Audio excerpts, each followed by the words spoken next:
At the start of 1942, the progress of the Second World War was causing concern for the Allies. Continental Europe was in the grip of the Axis powers. On the Eastern Front, German-controlled territory extended to the fringes of Moscow. On the other side of the world, Japan had just begun its devastating march across the Pacific. By early 1942, the Allies were a long way from winning the war. But by the end of the year, the situation had changed. Christmas 1942 was a time for quiet satisfaction on the Allied side. The American triumph at Guadalcanal had put an end to Japanese expansion. At Stalingrad, the Soviet Union stood on the brink of decisive victory. And the forces of the British Empire had also secured a great triumph in battle. It was so significant that Churchill called it the end of the beginning of the Second World War.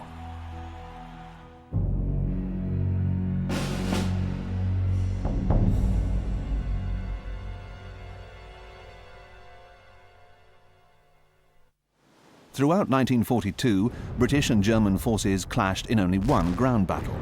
North Africa had already seen a British victory in December 1941, when the siege of Tobruk was lifted. But 6 months later, Tobruk was back in Axis hands. It seemed only a matter of time before the fall of Cairo and the end of the Allied presence in North Africa. But the Egyptian capital was saved. By the end of 1942, the Axis forces faced crushing defeat in the North African desert. This turning of the tide was the direct consequence of one epic battle, a 12-day confrontation that gave a hint of things to come. The whole complexion of the war was beginning to change. The North African engagement that began in October 1942 revealed a huge imbalance of resources. For the first time, Allied commanders had the advantage in manpower and material. High-quality equipment from the United States became prolific in the African desert, and American tanks, like the Sherman, proved especially effective. But the Allies also possessed superior tactics and leadership, and for the British officer heading the operation, victory was a great personal triumph over one of the greatest German commanders of the Second World War. This was the duel in the desert between Bernard Montgomery and Erwin Rommel. El Alamein is the name for a tiny settlement near the coast of western Egypt. In 1942, it was an unremarkable trading post. But thanks to the fortunes of war, this small dot on the map gave its name to a famous battle, an engagement that proved to be the decisive chapter in the North African campaign, and a turning point in the war.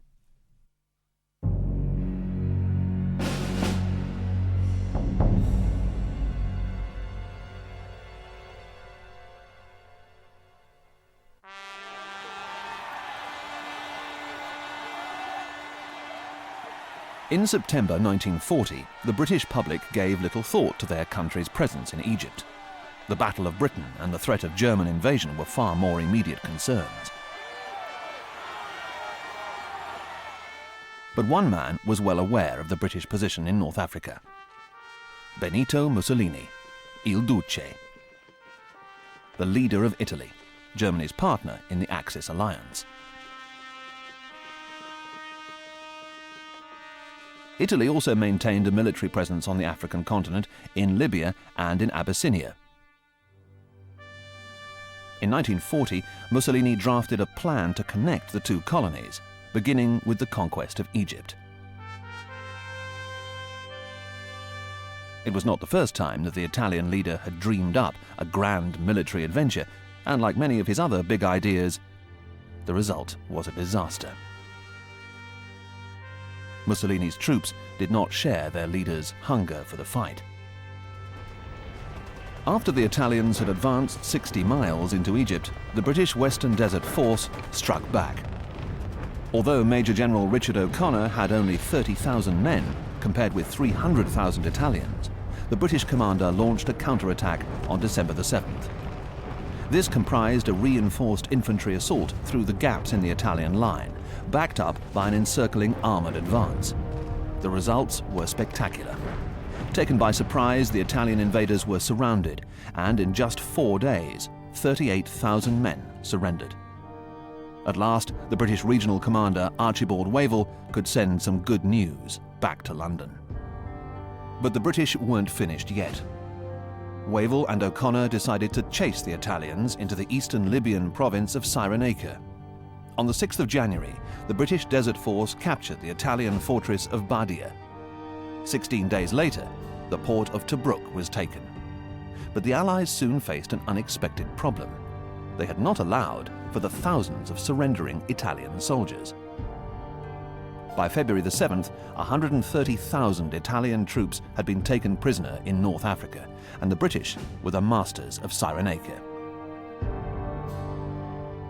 But that was the end of the advance.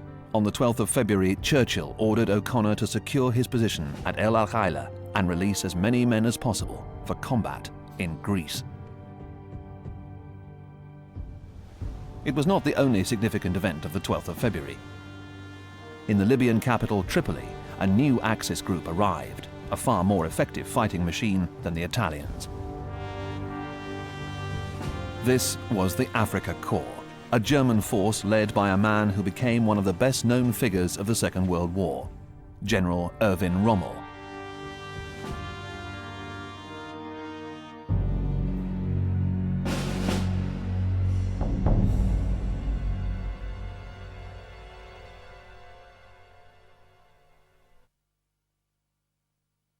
By April 1941, Rommel was already a giant figure in the German military. A First World War hero, he proved himself early in World War II as commander of the 7th Panzer Division in France. In early 1941, this gifted soldier was given charge of the new German Afrika Korps, and he was quick to enhance his already considerable reputation. Rommel liked to think that he possessed the cunning instincts of the fox. In 1941, the legend of the Desert Fox began to take shape.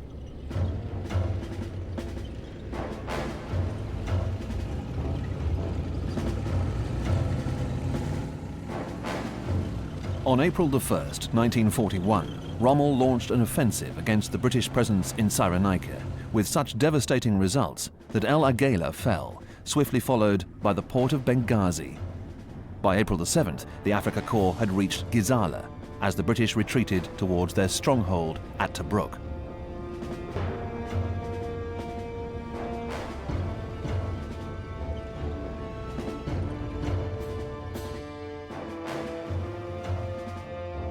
As April passed, events seemed to conspire against the British forces. Their commander, General O'Connor, was taken prisoner on the 6th of April. It was under the command of Sir Noel Beresford Pearce that the British forces formed a defensive line close to the Egyptian border on April the 11th. That same day, Tobruk was besieged, and the men of the 9th Australian Division found themselves cut off in the face of heavy German fire, both from the ground and from the air. Again, the Ju-87 Stuka dive bomber proved itself a devastating weapon of war as the Afrika Korps fought to break the Tobruk defenses. Over the following months, Tobruk became a familiar name for the British public. By sheer tenacity, the Australians held out, and on May the 4th, Rommel suspended his assault on Tobruk. But the city remained besieged, despite 2 British offensives aimed at raising the siege. Fighting was concentrated in the region of the Halfaya Pass, a geographical feature nicknamed Hellfire Pass. There were bitter armoured engagements before both sides chose to consolidate their positions at the end of June. Throughout the summer, the defenders of Tobruk remained besieged, though the Allies managed to withdraw the exhausted Australians in a daring naval operation. From August onwards, a mixture of British, Polish, Indian and South African troops endured the hardships of life in Tobruk. With the Australians before them, these were the famous Desert Rats, men whose determination became a familiar subject in the newspapers read by the British public. It was a gripping and harrowing story. The situation inside Tobruk was dire. Daily life became a grim lesson in the realities of siege warfare. food and fresh water were scarce. Many Tobruk veterans recalled a diet of nothing but bully beef for weeks on end. The heat and dust from the desert tested the spirit of the hardest of men, as did the sheer boredom.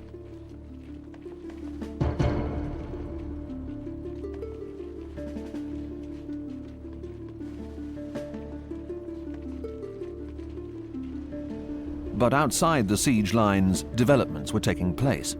As the stalemate at Tobruk continued, both sides made vital changes of leadership. In the summer of 1941, Erwin Rommel was made commander of a new Panzergruppe Afrika, later renamed the Panzerarmee Afrika.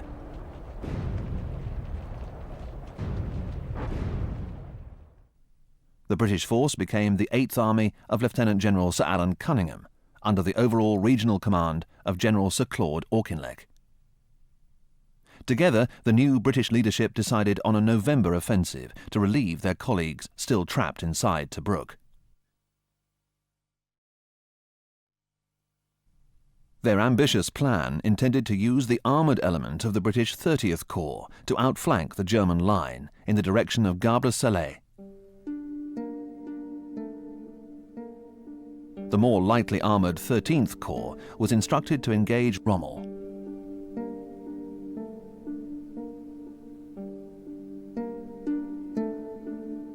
Enabling 30th Corps to sweep up towards Tobruk and lift the siege after 7 long months. The plan was codenamed Operation Crusader, and the offensive began in the early morning of November the 18th. The British commanders were confident of success. Reinforcements had arrived steadily all summer, pushing Allied tank superiority to over 500. Rommel's reaction was uncompromising. Over 4 days of heavy fighting at the airfield of Sidi Rezegh, he succeeded in hammering the British 7th Armoured Brigade in a bitter and confusing tank battle. But Allied reinforcements arrived in time to keep the Afrika Corps confined to the region around Sidi Rezegh. A fierce engagement followed in the desert. Here, the German Afrika Corps counterattacked with 260 tanks in a simultaneous assault against the 5th South African Infantry Brigade and the 22nd Armoured Brigade.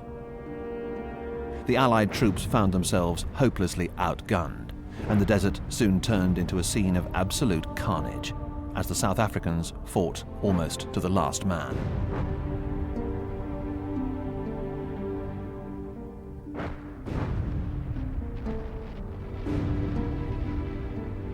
Despite their courage, the result of the engagement was soon clear, persuading Rommel to make his boldest move yet, to drive through the remains of the Allied defences and to march into Egypt. This was the dash to the wire, an attempt to reach and penetrate the barbed wire that marked the Egyptian frontier. But it proved to be a serious mistake. The Allies simply allowed Rommel and his troops to pass through their lines before attacking his overstretched supply line in the rear. The Desert Fox had overstretched his forces. It was only a matter of hours before the 8th Army turned this rare oversight to their advantage. In the confusion, Rommel lost touch with his forward headquarters, giving the men of the 2nd New Zealand Division the chance to advance on Tobruk. Almost by accident, the original objective of Operation Crusader lay within the Allies' grasp. By the time Rommel realized his error in dashing for the wire, the 8th Army were fighting their way from Sidi Rezegh towards their besieged colleagues in Tobruk. 2 weeks after the Allies launched the offensive, the German commander was down to just 40 tanks, and he realized that a tactical retreat was the only realistic option.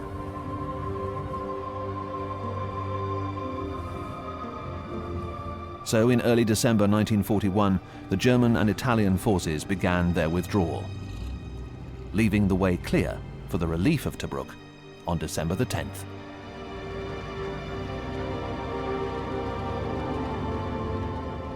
The relief of Tobruk sparked rejoicing in Britain. The British forces had beaten the Germans in a ground engagement, and the success of Operation Crusader seemed to be confirmed by Rommel's withdrawal all the way to El Agheila. But the 8th Army commander, Cunningham, was not part of the celebrations. At the height of the battle, on November the 26th, he was removed from his command and sent to hospital suffering from exhaustion. Major General Neil Ritchie was drafted in to replace Cunningham. He did not have to wait long before the Desert Fox returned, with a vengeance.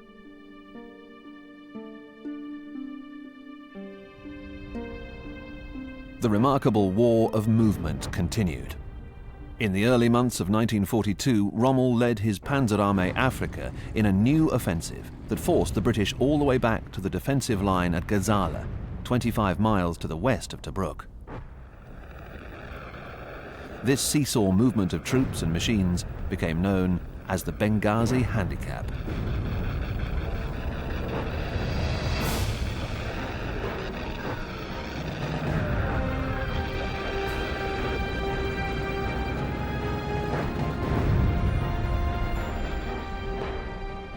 The coastal city of Benghazi had already changed hands 4 times by the time Rommel launched his attack against the 8th Army's Gazala line on May the 26th, 1942.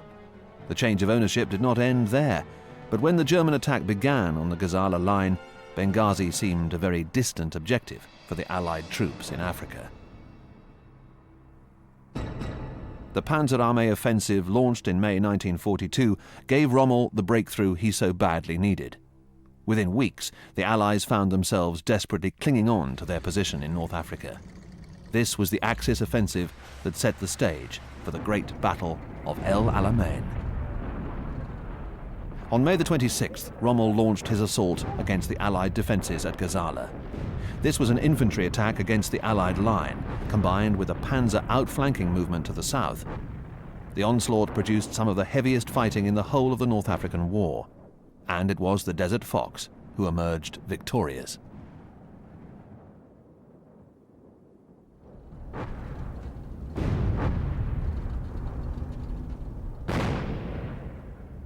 When Rommel's first panzer attack failed to break through as he'd hoped, he decided to rearrange his forces into a defensive position 25 miles south of Gazala.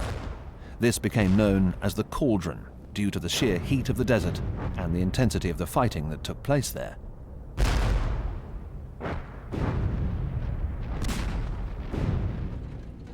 By the first week of June, Rommel stood poised to break out of the Cauldron.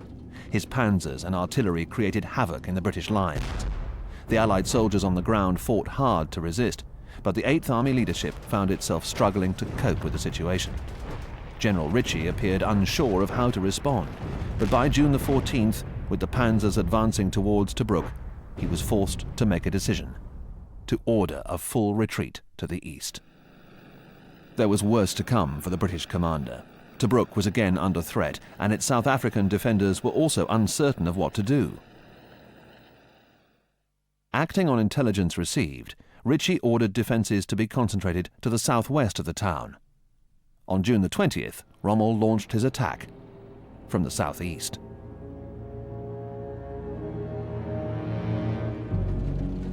It was a fatal decision. Tobruk fell in a matter of hours. Back in Britain, the public despaired as the great triumph of December 1941 was reversed.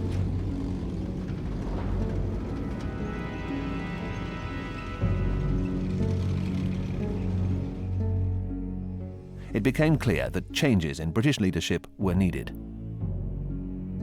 5 days after the fall of Tobruk, General Ritchie was dismissed as the shattered 8th Army attempted to regroup 300 miles away to the east. This was the decision of General Claude Auchinleck, now in personal command of the 8th Army, and it was this solution that may have saved the Allies in North Africa. On Auchinleck's instructions, the 8th Army positioned itself along a 40-mile length of desert front, with the sea to the north and the impassable Qattara Depression to the south. At this time, the Egyptian capital city of Cairo was convulsed in panic. German conquest seemed inevitable. But General Auchinleck knew that if Rommel was going to get to Cairo, he would have to attack the Allied 8th Army directly. The Qattara Depression ruled out the possibility of an outflanking maneuver.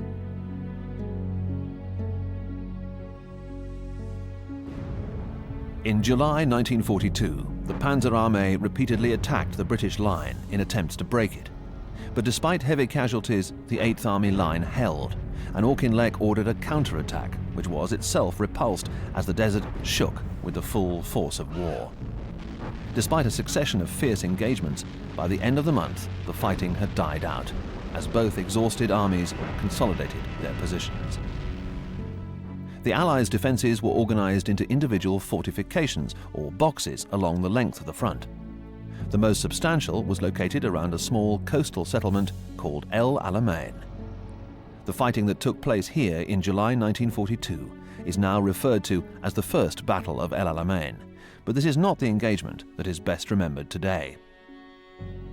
General Auchinleck saw that by establishing defences at El Alamein, Rommel would not be able to use his preferred outflanking manoeuvre.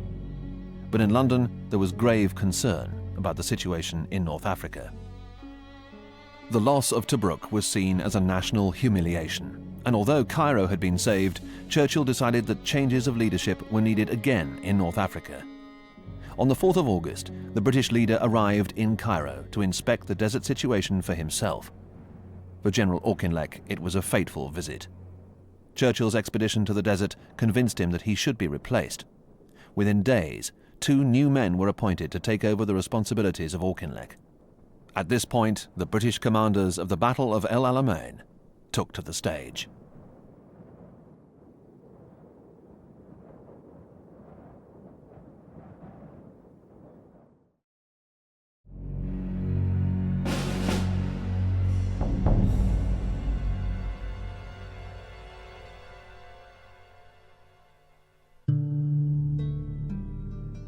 Lieutenant General Bernard Montgomery formally took over as commander of the British 8th Army on the 13th of August 1942. Within 3 months, he was a military legend whose name would be forever associated with one Egyptian battlefield. But Montgomery was not the first choice for the command that made his name. Montgomery was originally due to take charge of the British First Army for the imminent Allied landings in northwest Africa, Operation Torch.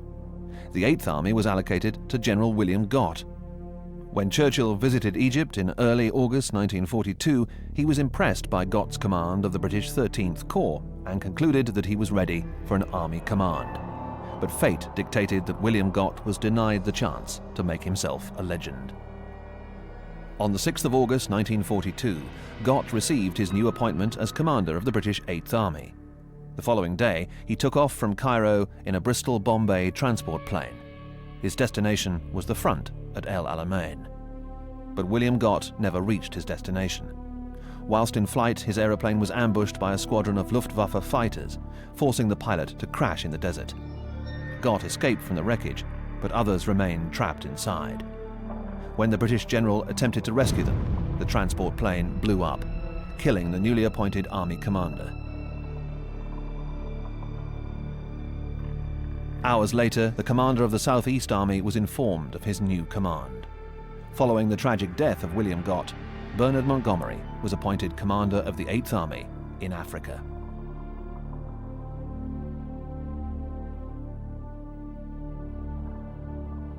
Born in 1887, Bernard Law Montgomery joined the Royal Warwickshire Regiment in 1908 and was already a platoon commander by the outbreak of World War I.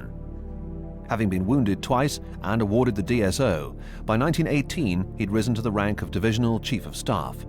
He'd also acquired a profound distaste for the carnage that characterized the fighting on the Western Front. When hostilities resumed in 1939, Montgomery was appointed commander of the 3rd Division sent to France, and he was closely involved with the successful evacuation of British forces at Dunkirk. He'd now acquired the nickname Monty, and he cut a distinctive figure with his trademark 2-badge beret. By 1942, Monty had become one of the most recognizable faces in the British Army. By the end of the war, he was a national hero.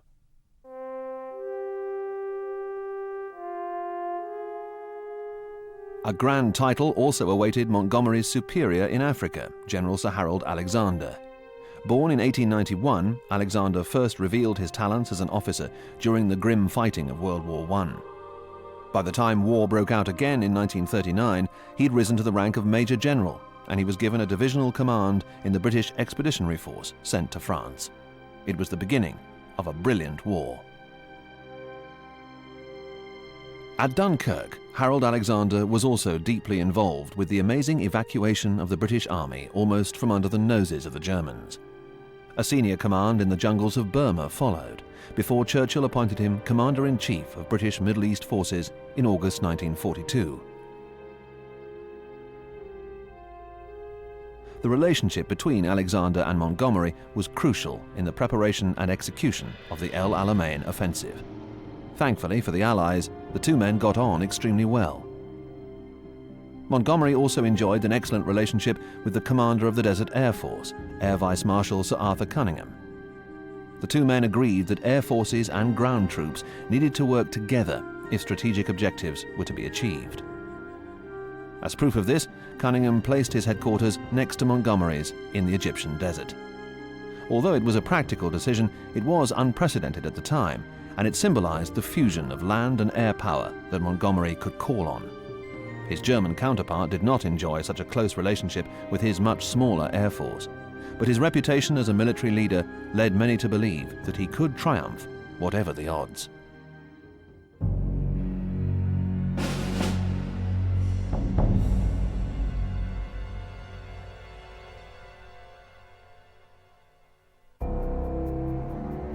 Field Marshal Erwin Rommel has always been one of the best-known figures of the Second World War.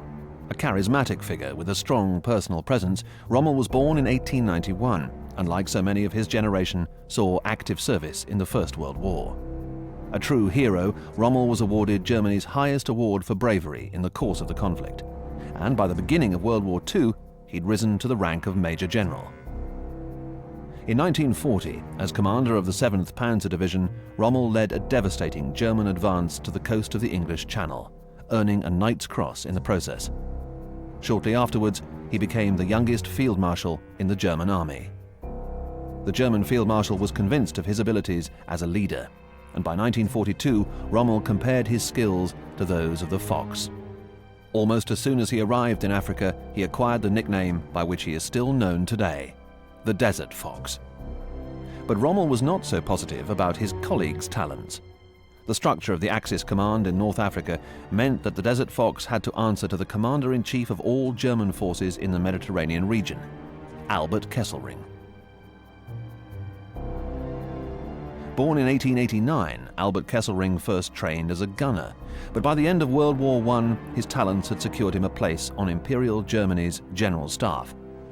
In the 1930s, he joined the young Luftwaffe, and by 1939, he was a Luftflotte commander during the invasion of Poland. Kesselring enjoyed a similar command during the Battle of Britain, and despite the German defeat, his career progressed with his appointment as German Commander-in-Chief, South.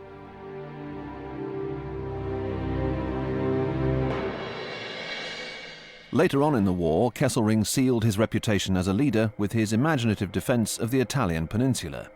But in Africa, his contribution was less impressive.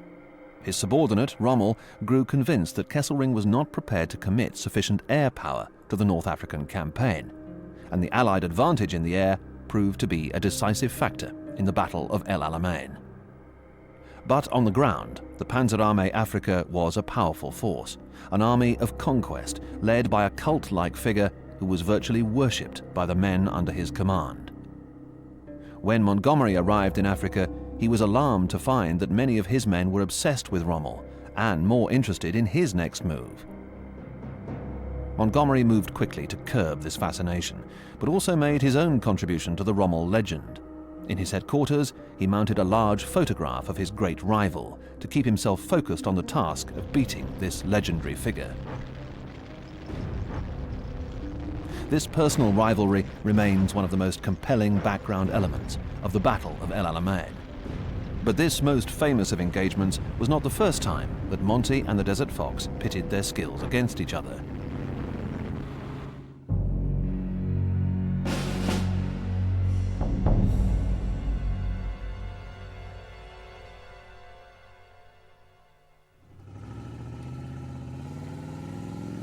When Montgomery took command of the 8th Army on the 13th of August 1942, he was concerned at the state of morale amongst some of his men, and he felt that the army lacked a firm leadership structure.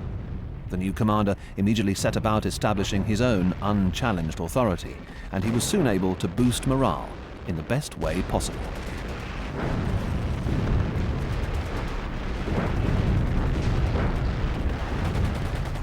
Montgomery suspected that Rommel would make a final effort to break through the Allied line at El Alamein. But he had to consider how the Desert Fox would do this. Given the nature of the desert terrain, the British commander suspected that his rival would adopt tactics similar to those which had succeeded so well before the fall of Tobruk.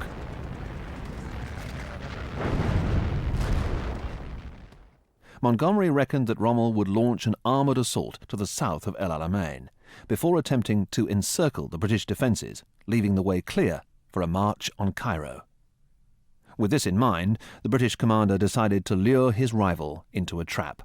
He prepared a strong defensive position at the ridge of Alam Halfa, a deadly minefield protected by the men of the 13th Corps, a force that included 2 tank divisions. Montgomery knew that the ground was soft in this region. It was a poor area to carry out an armoured attack. So he decided to try and outwit Rommel with a plan conceived by 2 of his most senior officers, his Chief of Staff, Francis de Guingamp, and Brian Horrocks, newly appointed commander of the British 13th Corps in Egypt. The plan was to give the enemy false information about the terrain occupied by the 8th Army. Montgomery ordered that a staff car should be abandoned in the no man's land between the 2 sides. Inside it was a fake map, giving the impression that the terrain was good to the south of the ridge. It was a juicy piece of bait, and the Germans took it. When Rommel launched his offensive on August the 30th, his movements were as Montgomery suspected. That day, the German commander ordered a diversionary infantry attack against 8th Army positions in the north, with the main combined force of Italian and German armour to the south. In total, 515 tanks advanced into the soft ground to the south of Alam Halfa Ridge. The British ruse had worked, and General Horrocks was able to talk of the egg having hatched. In the soft conditions, slow German progress was inevitable. The British minefield took a devastating toll as Horrocks' 13th Corps unleashed the power of 300 tanks, several hundred anti-tank guns, and some 64 batteries of artillery. The commander of the 21st Panzer Division was killed, and Rommel soon faced the problem of fuel shortages. The supplies promised to him simply failed to arrive. The Desert Air Force threw up more problems. Not for the last time, the Hawker Hurricane made a substantial impact on the North African battlefield. By September the 3rd, it was clear that Rommel's offensive had failed, and the German commander was forced to withdraw. Montgomery's trickery had contributed much to the outcome of the Alam Halfa battle. Less than a month after arriving in Africa, Montgomery had shown that Rommel was not invincible. Now the commander of the 8th Army turned his attention to a full-scale offensive of his own. He had good reason to do so. In the weeks that followed the Battle of Alam Halfa, substantial reinforcements of Allied men and material arrived in Africa as Montgomery considered the way ahead. Britain's allies in the United States increased their output of military resources as the American economy adapted to full war production. In early September, a total of 300 American Sherman tanks arrived in Egypt. New American weapons were also supplied to reinforce the British presence in the air, in the shape of 4 squadrons of B-25 Mitchell bombers. Egyptian ports became a hive of activity as new Allied material arrived in the region. By contrast, the Panzerarmee Africa was forced to rely on its existing resources.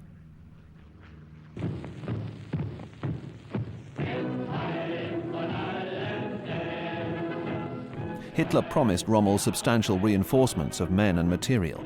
He assured his African commander that brand new Tiger tanks would soon arrive in the region. But the Führer failed to deliver, and as summer turned to autumn, Montgomery knew it was time to take advantage of these German shortages. By October the 6th, 1942, Montgomery had finalized his plan for a general offensive. By October the 23rd, the British commander was ready to make his move. As ever, he exuded confidence. He felt sure that he had the right tactics, the right weapons, and the right troops to secure victory in a second battle of El Alamein.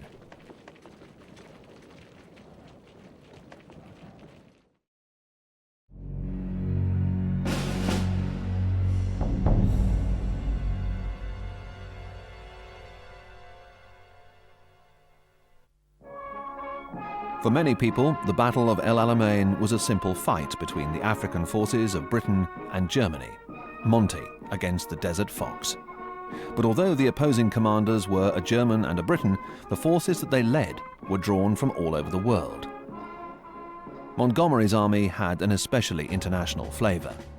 This can be seen clearly on the map of the 8th Army dispositions prior to the Battle of El Alamein. In the north of the front line, the British commander deployed his 30th Corps, made up of the 9th Australian Division, the 51st Highlander Division, the New Zealand Division, the 1st South African Division, and the 4th Indian Division. To the south, Brian Horrocks' 13th Corps included brigade groups of Free French and Greeks, in addition to 2 British infantry divisions and an armoured division in reserve.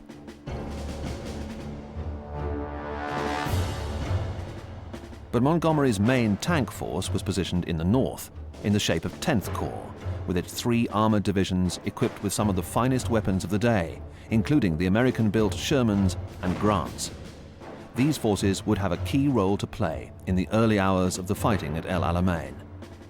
In all, Montgomery could call on the manpower of 195,000 men, a total that Rommel could only wish for.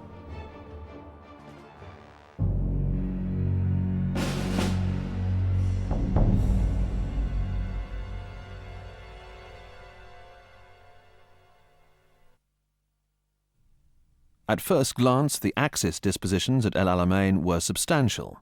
Rommel was able to call on 12 divisions, whereas Montgomery could muster only 10. But the divisions of the Panzerarmee Africa were all short of their full complement of men, leaving Rommel with a total force of just 105,000, and 55,000 of these were Italians. The majority formed into 5 frontline infantry divisions, with the German 164th motorized completing the line nearest the coast. Rommel's command also included a small reserve force in the north and an all-important armoured presence. 2 Italian tank divisions, alongside 2 panzer divisions, the 15th in the north and the 21st in the south. These were the units who had advanced all the way from El Agheila to El Alamein in just 6 months earlier in 1942, and the panzers would also play a key role at El Alamein. But in terms of sheer quantity of armoured resources, the British enjoyed superiority of numbers. Montgomery could call on 1,000 tanks, a quarter of them the powerful new Shermans. By contrast, the Panzerarmee Africa possessed less than 500 machines, and less than half of these were of German design. 278 of Rommel's tanks were Italian-built. Only 211 Type 3 and Type 4 panzers were available to the German commander. And when fighting commenced, it soon became clear that the Allies had the weapons to deal with the Axis tanks.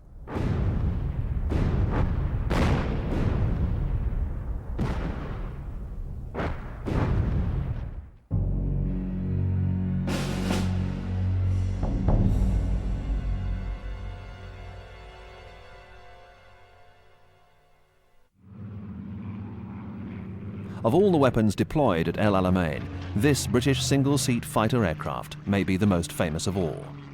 Powered by a 1,460 horsepower Rolls-Royce engine, the Hawker Hurricane 2D was designed specifically as an anti-tank weapon. It was a modified version of the 300-mile-an-hour Hurricane that proved itself at the Battle of Britain, and the changes were made in the plane's armament.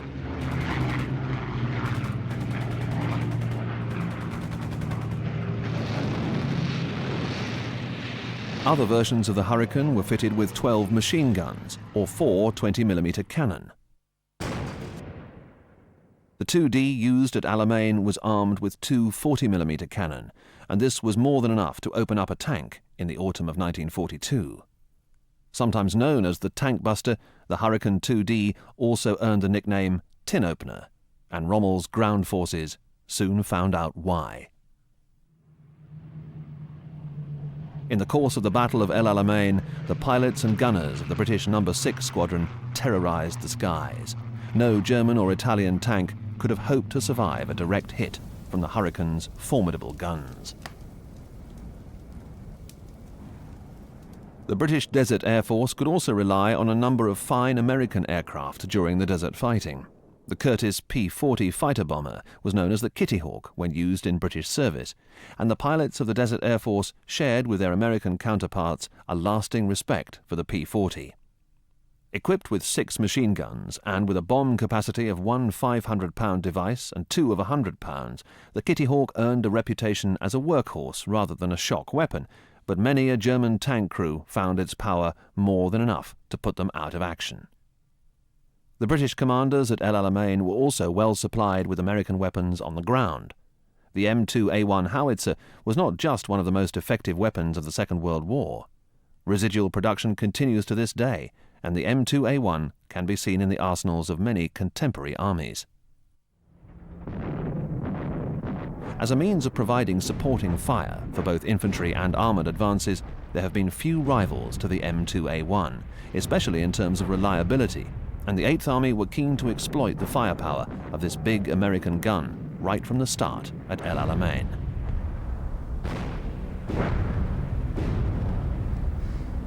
But of all the American hardware available to the British in the North African desert, the most effective weapon on the ground may have been the M4A1 tank, known to the British as the Sherman. Another weapon famed for its reliability, the British armoured divisions were ecstatic when substantial numbers of these awesome vehicles arrived in the desert ready for use in their October 1942 offensive. First built in 1941, the Sherman provided all the basic requirements of an armoured fighting machine. The protection was a minimum of 15 mm and a maximum of 75 mm, while its main gun delivered a thumping 75 mm caliber shell. The American constructors knew that this was an ideal combination. In the course of the war, over 48,000 Shermans were built, more than any other tank anywhere in the world. But its operational debut came at El Alamein, and the forces of the Panzerarmee Africa had no answer to it.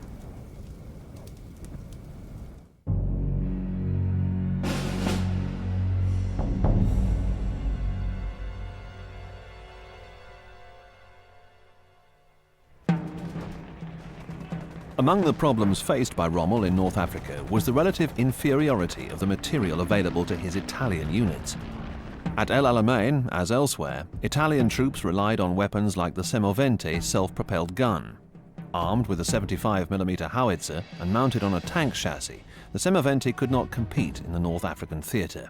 Lacking in speed, protection and firepower, Rommel knew that weapons like the Semovente stood little chance against superior Allied fire. But he knew that there were a number of fine weapons of German design available to him. Amongst the most famous was the 88mm flak gun. Originally designed as an anti-aircraft gun, the flak gun quickly proved its effectiveness against tanks during the early campaigns of the Second World War.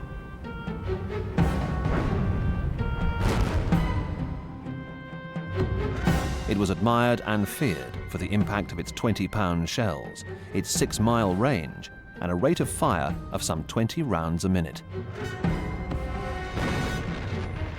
Long after the Second World War came to an end, the 88mm flak gun continued in service in many armies across the world.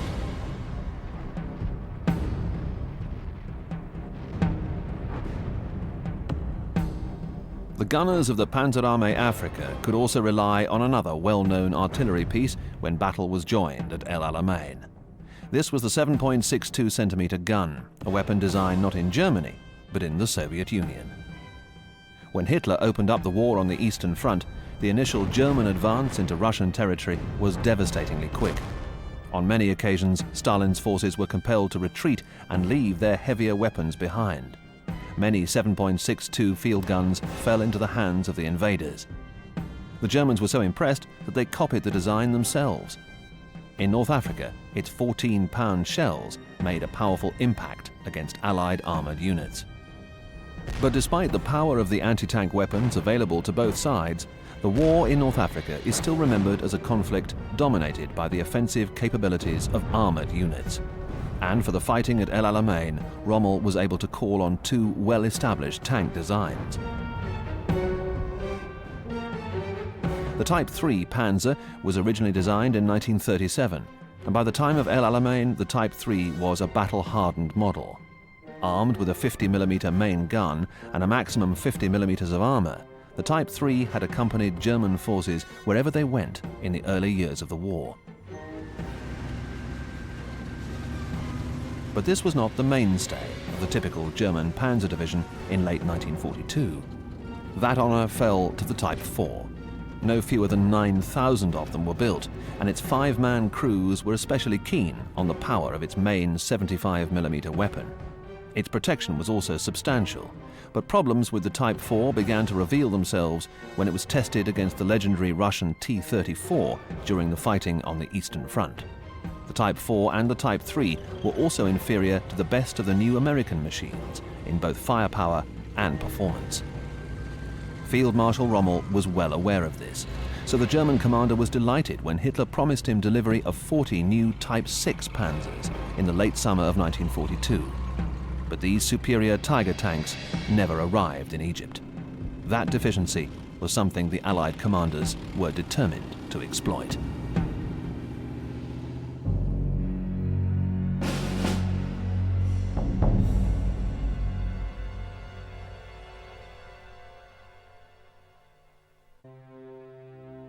By October the 6th, Montgomery had decided that the main thrust of his attack would be in the northern sector. This was the responsibility of the 30th Corps, commanded by General Oliver Leese. The idea was to weaken the Axis defences with a devastating display of artillery and air power. With this achieved, Montgomery proposed to follow up with an attack by 4 infantry divisions in the north. It was a formidable task. In the late summer of 1942, the Panzerarmee constructed a fiendish defensive position on the El Alamein front line. In all, there were 445,000 mines to negotiate, as well as tripwire devices and other booby traps, aptly nicknamed the Devil's Gardens. But the line would have to be breached if 30th Corps were to succeed in their mission. At the same time, in the south, the units of 13th Corps would also move forward. But this was intended as a diversionary tactic to tie down the enemy positions in this sector, including the crucial German armour. Back in the north, Montgomery's own armoured corps would then enter the corridor cleared for them by the infantry, break through the German line, and advance into the open desert. At this point, victory would be assured.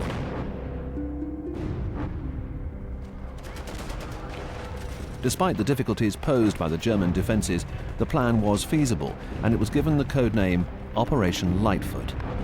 Montgomery was well aware of his advantage in men and materials, but he also knew that Rommel was expecting an attack at some point, and his rival knew that the attack would have to be directly into his line. The only question was where. So Montgomery decided to play another trick on his enemy, to make the German command think that the main assault would come in the south. To do this, he ordered the construction of a dummy army in the southern sector. In the build-up to battle, a fleet of fake vehicles made of inflated rubber were positioned in the desert.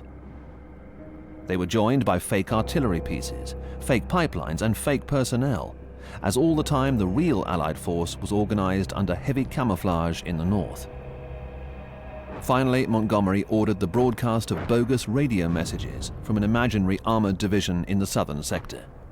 It was a brilliant enterprise, and the Allied commanders knew that their October the 23rd attack would come as a surprise to their opponents.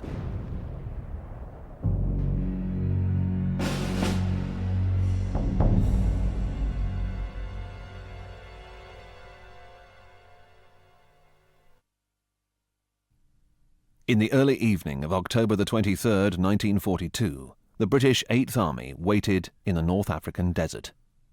Montgomery was always keen to give an impression of confidence, and as H hour approached, there was every reason for him to do so. In the battle about to begin, Montgomery knew that the odds were with him. He had the advantage in men and materials. he'd achieved tactical surprise, and Rommel was nowhere near the battlefield. But Rommel would return from his sick leave in Europe and rejoin his men in North Africa to play his part in the fighting and make his contribution to the historic events that lay ahead. Two armies now faced each other, hundreds of thousands of men prepared for battle. But there would also be a great personal element involved, as Bernard Montgomery and Erwin Rommel faced each other on the desert battlefield of El Alamein.